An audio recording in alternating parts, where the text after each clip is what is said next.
हमारे चैनल में आपका बहुत बहुत स्वागत है। सभी को मेरा नमस्कार। सटतिला एकादशी की आप सभी को बहुत बहुत शुभकामनाएं। तो अब हम सुनेंगे सटतिला एकादशी व्रत कथा।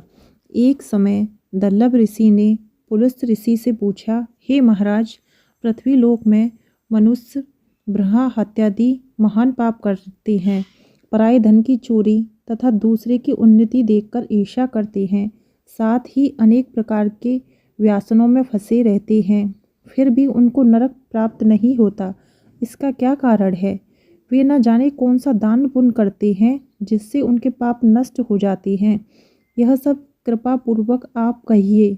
पुलस्त्य मुनि कहने लगे कि हे महाभाग, आपने मुझसे अत्यंत गंभीर प्रश्न पूछा है।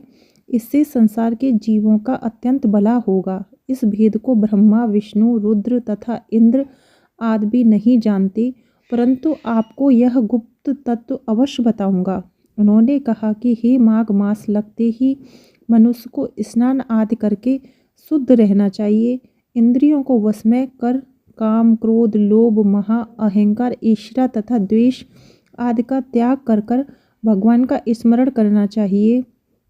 पुष्प नक्षत्र में गोबर, कपास, तिल मिलाकर उनके कंडे बनाने चाहिए। उन कंडों से 108 बार हवन करना चाहिए। उस दिन मूल नक्षत्र हो और एकादशी तिथि हो तो अच्छे पुण्य देने वाले नियमों को ग्रहण करें। स्नान आदि नित्य क्रिया से निवृत्त होकर सब देवताओं के देव श्री भगवान का पूजन करें और एकादशी व्रत धारण करें। रात्रि को जागरण करना चाहिए। उसके दूसरे दिन धूप, दीप, नैवेद्य आदि से भगवान का पूजन करके खिचड़ी का भोग लगाएं।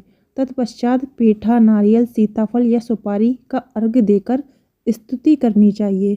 हे भगवान, आप दीनों को शरण देने वाले हैं, इस संसार सागर में फंसे हुए का उद्धार करने वाले हैं। हे पुंडरीकाक्ष, हे विश्व भवन, हे सुब्रहराय, हे पूर्वज जगतपते, आप लक्ष्मी जी सहित इस तुच्छ अर्घ्य को ग्रहण करें। इसके पश्चात जल से भरा कुंभ घड़ा ब्राह्मण को दान करें तथा ब्राह्मण को श्यामा गौ और तिल पात्र देना भी उत्तम है। तिल स्नान और भोजन दोनों ही श्रेष्ठ हैं। इस प्रकार जो मनुष्य जितने तिलों का दान करता है उतने ही 1000 वर्ष स्वर्ग में वास करता है। इनके प्रयोग के कारण सटतिला एकादशी कहलाती है। इस व्रत के करने से अनेक प्रकार के पाप नष्ट हो जाते हैं। इतना कहकर पुलस्त ऋषि कहने लगे कि अब मैं तुमसे इस एकादशी की कथा को कहता हूँ। एक समय नारद जी ने भगवान श्री विष्णु से यही प्रश्न किया था और भगवान ने जो सटतिला एकादशी का महत्व नारद जी से कहा सो मैं तुमसे कहता हूँ। भगवान ने नारद जी से कहा कि हे नारद, मैं तुमसे सत्य घटना कहता हूँ, ध्यान पूर्वक सुनो। प्राचीन काल में मृतलोक में एक ब्राह्मणी रहती थी। वह सदैव व्रत किया करती थी। एक समय वह 1 मास तक व्रत करती रही। इससे उसका शरीर अत्यंत दुर्बल हो गया। यद्यपि वह अत्यंत बुद्धिमान थी, तथापि उसने कभी देवताओं या ब्राह्मणों के निमित्त अन्न या धन का दान नहीं किया था।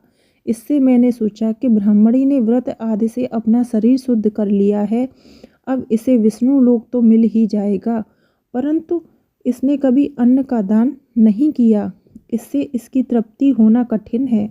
भगवान ने आगे कहा, ऐसा सोचकर मैं भिखारी के वेश में मृतलोक में उस ब्राह्मणी के पास गया और उससे भिक्षा मांगी।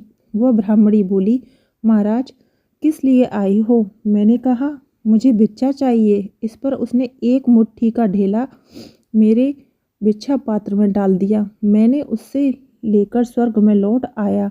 कुछ समय बाद ब्राह्मणी भी शरीर त्याग कर स्वर्ग में आ गई। उस ब्राह्मणी को मिट्टी का दान करने से स्वर्ग में सुंदर महल मिला, परंतु उसने अपने घर को अनादि सब सामग्रियों से शून्य पाया।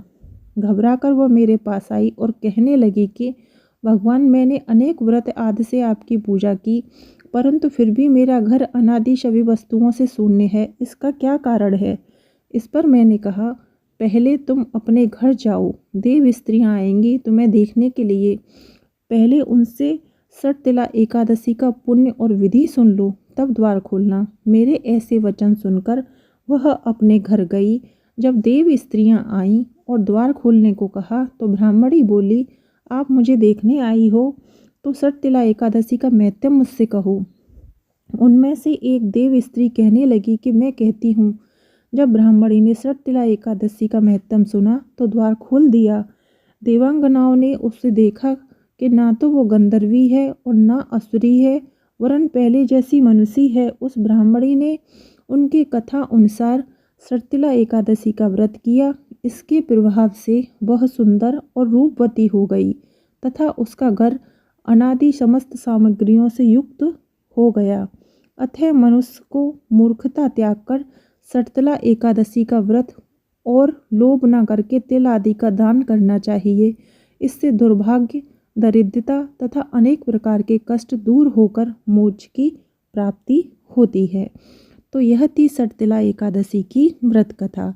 वीडियो पसंद आई हो तो चैनल को सब्सक्राइब करें और वीडियो को लाइक शेयर अवश्य करें। सटतिला एकादशी की आप सभी को बहुत बहुत शुभकामनाएं। प्लीज़ चैनल को सब्सक्राइब करें।